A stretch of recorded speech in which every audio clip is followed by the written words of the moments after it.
The Legion pushed the NCR out of New Vegas entirely, driving them back to the Mojave outpost.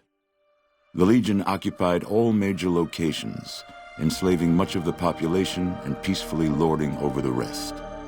Under the Legion's banner, civilization, unforgiving as it was, finally came to the Mojave wasteland.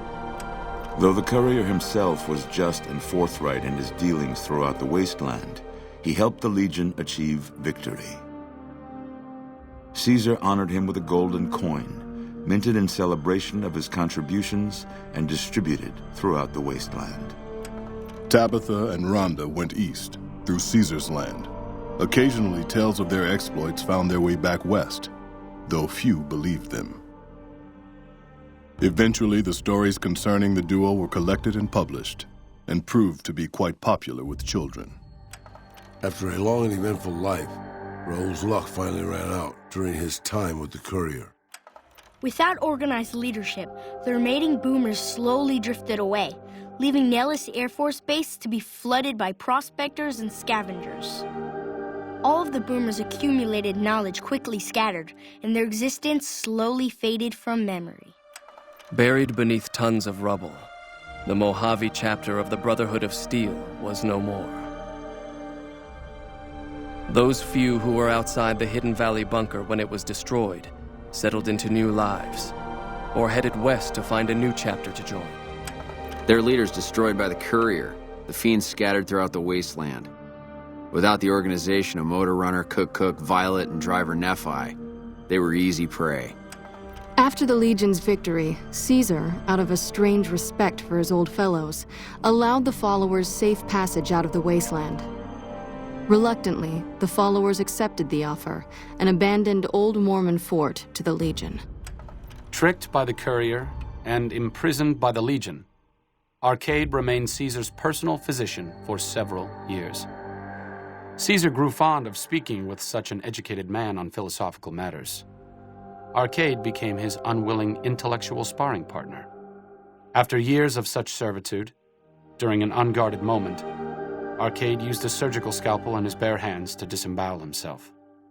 Lacking any other skilled medical personnel, the Legion was unable to prevent his death. Caesar mourned his loss for months. The Legion, preoccupied with its acquisition of New Vegas, scarcely took notice of the town of Goodsprings. Many locals moved on, fearful of Caesar's long shadow. Only the old and the stubborn remained.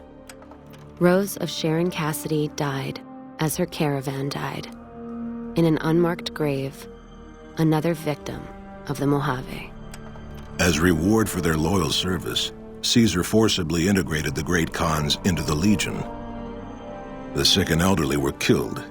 The women sold as wives to ranking officers, and the tribe's identity was annihilated. Though many great Khans mourned the death of their tribe, many more were ultimately satisfied with their revenge against NCR. After their victory at Hoover Dam, Legion troops rolled through Freeside. The Kings tried to fight back, but most were killed, and the rest fled into the wasteland. The Misfits' laziness caught up with them when the Legion attacked Camp Golf. Those who weren't killed in the attack attempted to flee, but were caught at Mojave Outpost, court-martialed, and hanged from the Ranger Monument. During the Legion's attack on Novak, Bright followers returning from their long pilgrimage assisted in its evacuation.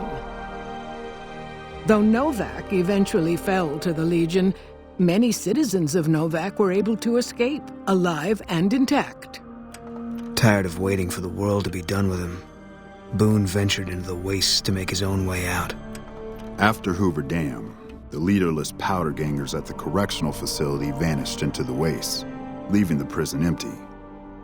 The correctional facility became another abandoned ruin in the wasteland, its carcass occasionally picked over by enterprising prospectors. Armed with a wide array of improvised explosives and stolen weapons, the Vault 19 powder gang tormented the Mojave wasteland for years. Citizens of the NCR were favorite targets, and they always suffered the worst fates. Not understanding the gravity of the Legion's imminent takeover of Primm, Sheriff Primm Slim valiantly attempts to resist Caesar's will.